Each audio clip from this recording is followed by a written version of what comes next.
The Amador Water Agency Board of Directors discussed a system-wide water rate structure and related Proposition 218 notice in a special meeting Monday, August 13th, and plan to discuss the expected water costs on Tuesday in an outreach committee meeting with Jackson City Council.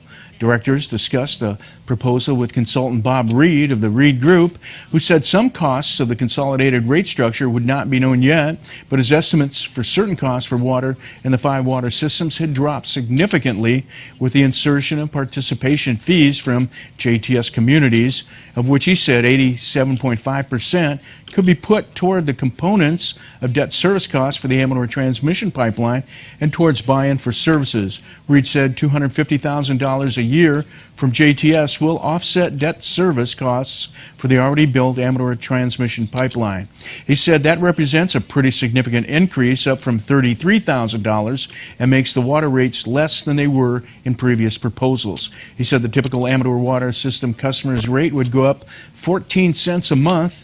It would also change debt service charges that were delineated per water system, and the rate structure would be formed by an election across the county of water agency customers on a community facilities district, and will require a 2/3 majority vote and also a Proposition 218 notice for allowing protests of the expected rate increase. The CFD would assess the special tax for the gravity supply line project and would depend on the boundaries of the CFD, which would omit parcels on wells. Reed said resale water rate increase estimates showed in Jackson that the rates would go up 9.5% in consolidated rate structure. Plymouth would go down a little, Drytown would go up by 16.5%, and Mule Creek State Prison would go up by 11.5%.